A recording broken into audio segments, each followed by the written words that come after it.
The coffee shop was her choice. Of course it was. Emma always picked places with good lighting and ambient music. Places where difficult conversations could be cushioned by the hum of espresso machines and distant laughter. "You're amazing, you know that?" she said, wrapping both hands around her cappuccino. "And I don't want to lose you from my life." I watched the foam dissolve into brown swirls. 3 years of inside jokes, shared playlists, and future plans. All about to be repackaged as friendship. "I just think we want different things," she continued, her voice steady, rehearsed.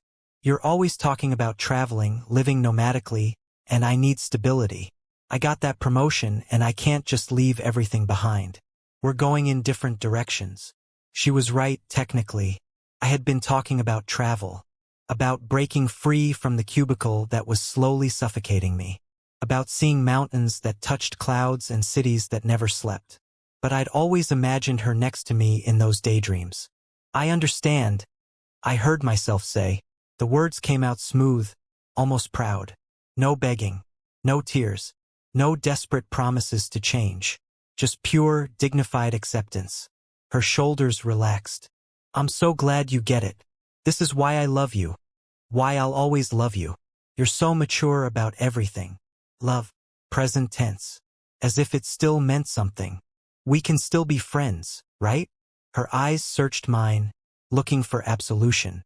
"I mean, you're one of my favorite people." "Sure," I said, adding a smile that probably didn't reach my eyes. "Friends." We hugged goodbye outside. She held on a second longer than necessary, and I wondered if she could feel my heart cracking beneath my ribcage. Then she walked toward her car, toward her promotion, her stability, her future that no longer included me.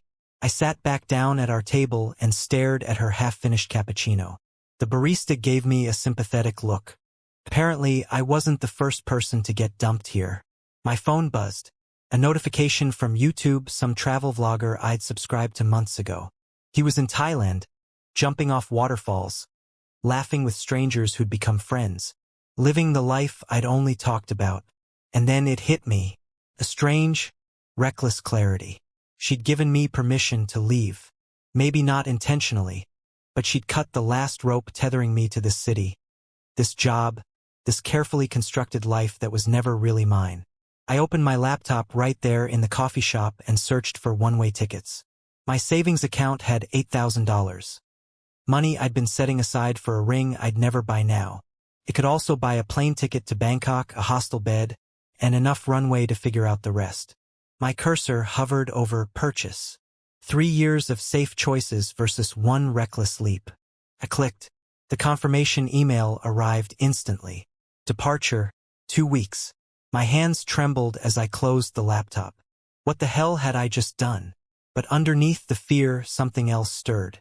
Something that felt suspiciously like freedom. That night, I bought a camera, nothing fancy, just a decent used one from a guy on Craigslist. I set it up in my tiny apartment and hit record. "Hey, everyone. I'm Alex, and in 2 weeks, I'm leaving everything behind to travel the world. No plan, no return ticket. Just me, a backpack, and a broken heart that needs new scenery." I watched the recording back. I looked terrified and excited in equal measure. I titled it, Day 1. She said let's stay friends. So I bought a plane ticket. Upload. 15 minutes later, I had 3 views. Probably 2 were me checking if it worked, and 1 was my mom. But it was a start.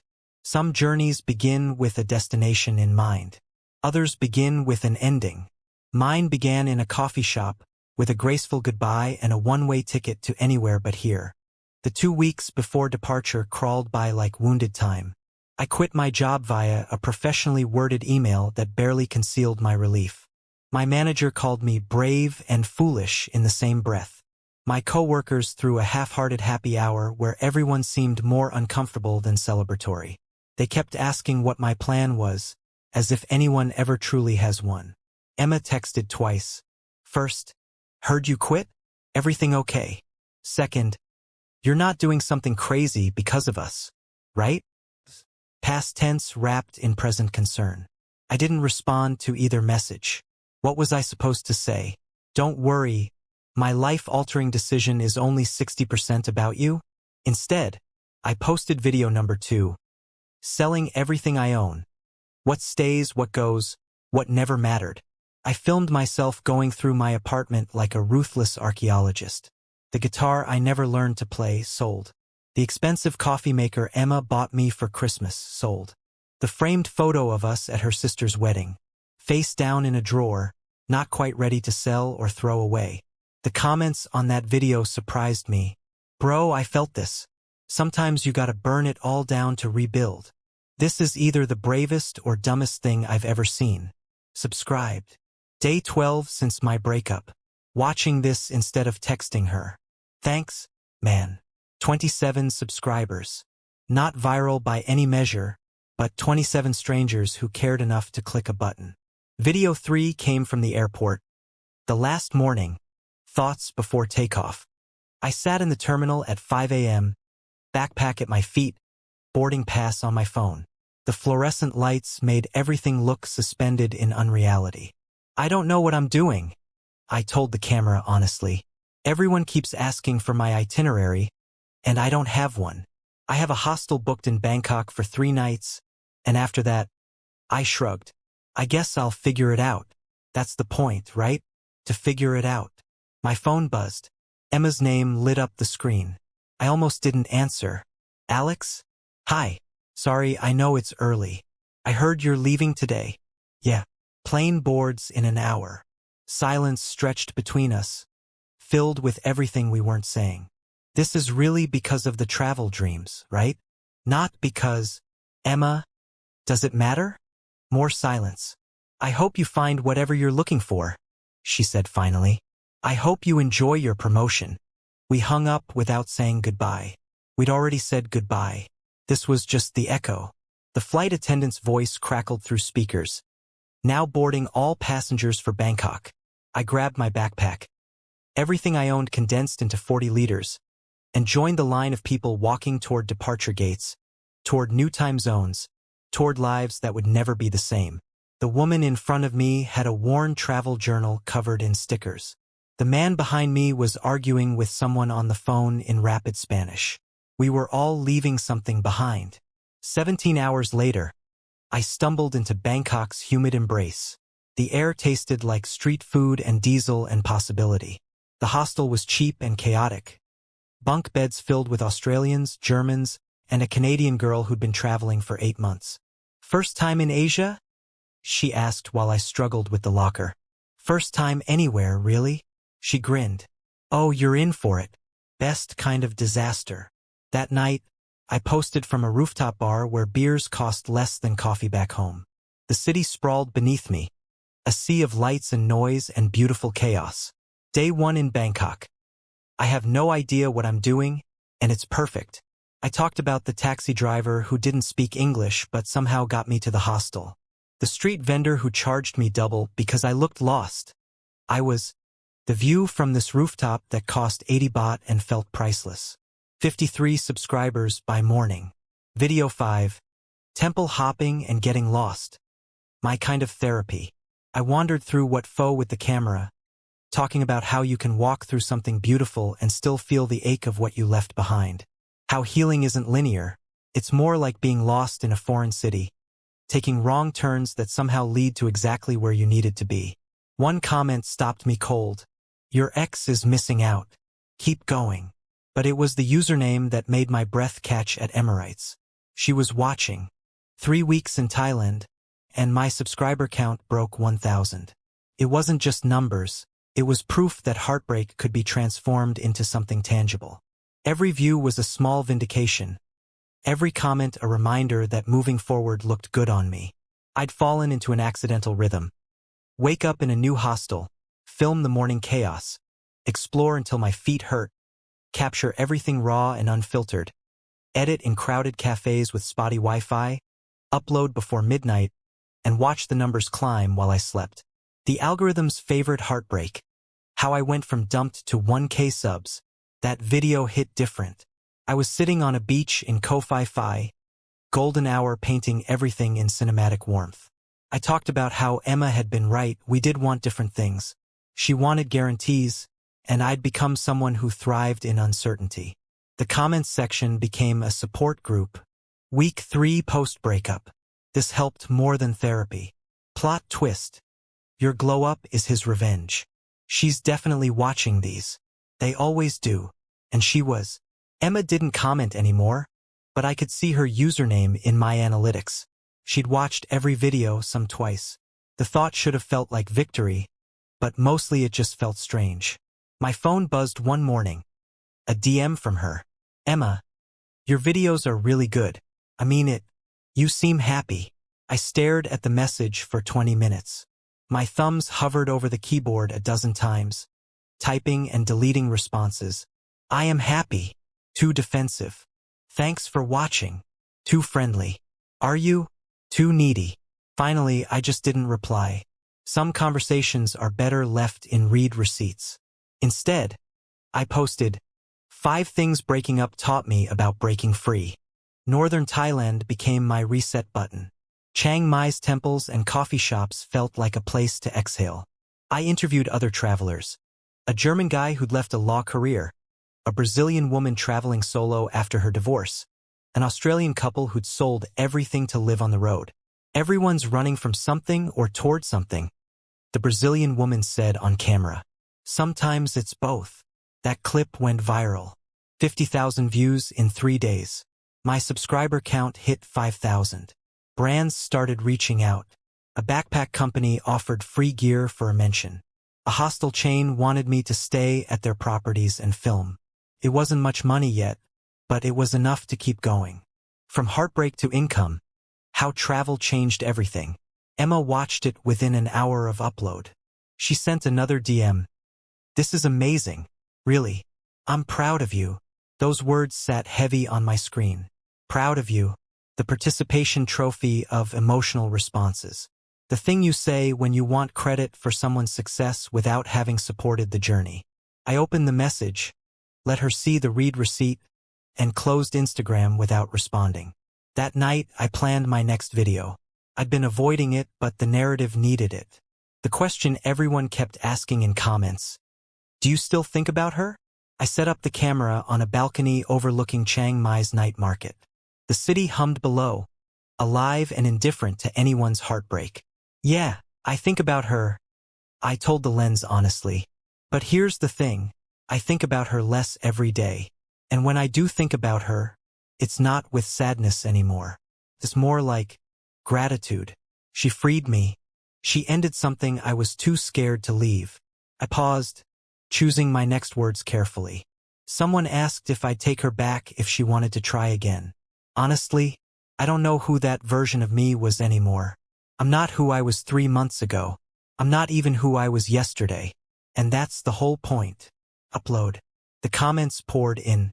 King, this is it. If she sees this, it's over for her. He's done grieving. Some journeys start after goodbye. Damn. That last comment stuck with me. Some journeys start after goodbye. I screenshot it and saved it in my notes. It felt like more than a comment, it felt like a title. Maybe for the next video. Maybe for this whole chapter of my life. Emma watched that video too. 3 times, according to the analytics.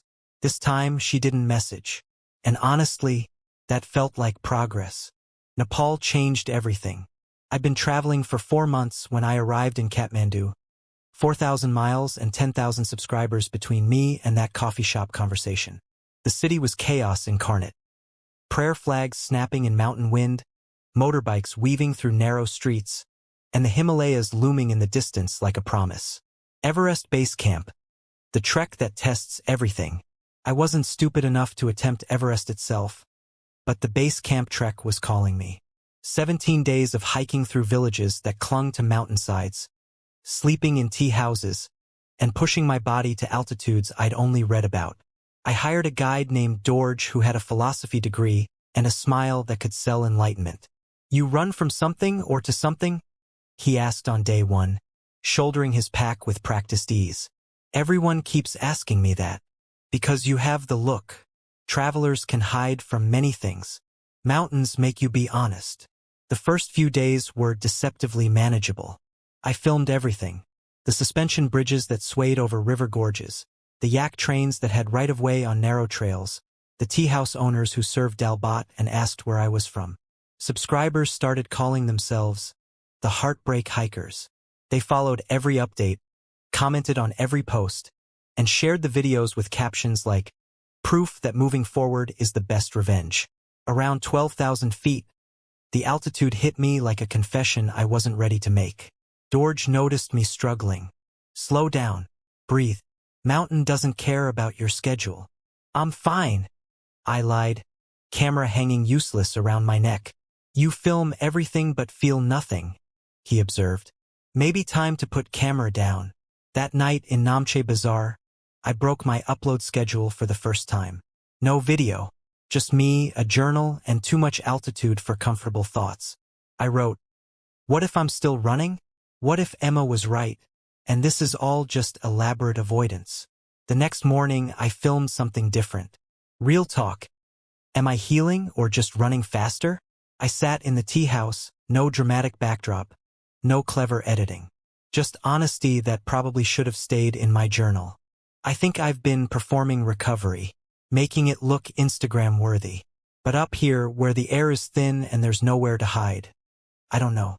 Maybe I'm still just the guy who got dumped in a coffee shop, except now I'm that guy at 14,000 feet. I almost didn't post it. Felt too raw, too uncertain. Everything else had been about confidence and transformation. This was about doubt. The response was overwhelming. "Thank you for this. The highlight reel was inspiring. But this is real. Brother, you don't have to have it all figured out. None of us do. The fact that you can question yourself means you're actually healing." And then, buried in the comments at Emirates, "This is the most honest thing you've posted. And for what it's worth, you're not running. You're finding yourself." I see the difference now. My first instinct was anger. What right did she have to validate my journey? She'd started this. But at 14,000 feet, anger requires too much oxygen. I sent my first reply in 4 months. "Thanks. How are you?" 3 dots appeared, disappeared, appeared again. "Emma." Honestly? Confused. That promotion. I'm miserable. The stability I wanted feels like a cage. And I watch your videos and I think, maybe I made a mistake. About a lot of things. There it was. The moment I'd fantasized about for months. Her regret. Her admission. Her realization that I was the one who got away. But standing there in the thin mountain air, it didn't feel like victory. Felt like vertigo. I typed and deleted a dozen responses. Finally, "The mountains are beautiful. You should travel sometime." I didn't check if she replied. I turned off my phone and focused on climbing. The next week, something shifted. I stopped filming every moment. I started experiencing things without narrating them. I reached base camp at sunrise, 17,598 feet of altitude and clarity, and I didn't immediately grab my camera. I just stood there, breathing thin air and thick realizations. When I finally filmed, it was simple. I made it. But more importantly, I'm making it. That video hit 100,000 views. George found me later, looking at the mountains. "You different now. More quiet inside. Is that good?" Mountains don't judge. They just are. You learning to just be. On the hike back down, my phone regained signal and exploded with notifications. Sponsorships, interview requests, and another message from Emma. "I'm proud of you. I know I keep saying that, but I mean it differently now. I see what I lost. Not just you, but what you're becoming." I read it twice, then archived the conversation. Some journeys start after goodbye. Others start when you finally stop looking back. The Mediterranean sunset painted Santorini in shades of gold and ending, or maybe beginning. Hard to tell the difference anymore. 8 months since that coffee shop. 50,000 subscribers. 17 countries. And somehow I'd circled back to the question I'd been running from. What now? The video I've been avoiding. What happens when the journey becomes your life? I was staying in a small villa overlooking the caldera, courtesy of a tourism board sponsorship. The kind of place Emma would have loved. Whitewashed walls, infinity pool, sunset views that demanded to be photographed. I set up the camera one last time. So, this might be my last video. Or maybe it's just the last video of this chapter. I don't know yet. I talked about how travel had saved me, how heartbreak had become my unexpected catalyst, and how somewhere between Bangkok and base camp, I'd stopped running from pain and started running toward possibility. But here's what nobody tells you about escape velocity. Eventually, you have to land. Eventually, the journey itself becomes another thing you're clinging to. The comments would later call it my most vulnerable video. Some would say I'd sold out by admitting I was tired. Others would understand that growth means knowing when to rest. My phone buzzed. Emma. She'd been messaging more frequently lately. Nothing desperate, just observations about her own journey. She'd quit her job, booked a flight to Barcelona, asked if I'd recommend hostels in Madrid. Emma. Just watched your latest. Are you coming home? Me. I don't know where home is anymore. Emma. Can I meet you somewhere? Just to talk? As friends. There it was. Full circle back to friends. I looked at her message for a long time. A year ago, I would have said yes immediately. 6 months ago, I would have said no out of pride. Now, me. I'm in Greece for 2 more weeks. Then Portugal. Then honestly, Emma, I don't know. But I think that's okay. Emma. I could fly to Portugal. Me. Why? Emma. Because I want to see who you've become. And show you who I'm trying to be. No expectations. Just 2 people who used to know each other. Learning how to be strangers who care. I didn't respond right away. Instead, I walked to the cliff edge where tourists gathered to watch the sunset. Everyone was filming, narrating, performing their joy for audiences back home. I left my camera in the villa. Sometimes the best moments are the ones you don't document. That night, I posted one final video. Some journeys start after goodbye. A wise commenter once wrote that, I told the camera. And they were right. This journey started when Emma said, let's stay friends. When I bought a plane ticket instead of buying a ring. When I chose uncertain adventure over comfortable misery. But here's what I've learned. Journeys don't really end. They just transform into new ones. Maybe I'll meet Emma in Portugal. Maybe we'll be friends. Maybe we'll be strangers. Maybe something I can't predict yet. The old me would have needed to know the outcome. Would have tried to control the narrative. But the person I've become? I'm okay with not knowing. I'm okay with being a work in progress. Some of you watching this are fresh out of breakups, thinking about buying that plane ticket. Do it. But also know that running towards something is different than running from something. Know that healing isn't linear. Know that you'll carry parts of your old life with you, and that's okay. Emma will always be part of my story. But she's not the ending. Hell, there is no ending. Just chapters. I paused, choosing my final words carefully. Thank you for watching me figure this out in public. For being part of this weird, accidental community. For reminding me that heartbreak is universal. But so is resilience. Will I keep making videos? Probably. Will they be about travel? Maybe. About heartbreak? Only if it's honest. About growth? Always. But first, I'm gonna turn off this camera and just be here. Just exist in this moment without narrating it, without performing it, without needing it to mean anything beyond what it is. So this is Alex, signing off from Santorini, reminding you that sometimes the best revenge isn't success or glow-ups or proving anyone wrong. Sometimes the best revenge is becoming someone who no longer needs revenge. Some journeys start after goodbye. This one? It started in a coffee shop with a graceful ending. And it continues tomorrow in Portugal with a friend I used to love, learning how to be friends with who I used to be. The rest? We'll figure it out. I reached forward and turned off the camera. Then I called Emma. Hey! She answered, surprise in her voice. Portugal. 3 weeks. There's a hostel in Lisbon that's supposed to be amazing. Want to meet me there? As friends. As 2 people who are still figuring it out. She laughed, the real laugh, not the careful one. Yeah, I'd like that. We hung up, and I sat on the villa's terrace, watching the last light fade from the Greek sky. Tomorrow I'd upload that final video. Next week, I'd fly to Portugal. In 3 weeks, I'd see Emma again. But tonight, I was just here. Just me. No camera. No audience. No narrative arc requiring resolution. Just a guy who'd traveled the world to learn what Emma had been trying to tell him all along. Sometimes you have to let go of one journey before you can begin the next. And sometimes, just sometimes, the person you needed to become can coexist with the person someone used to love. Some journeys start after goodbye. But the best ones? They start when you finally say hello to yourself.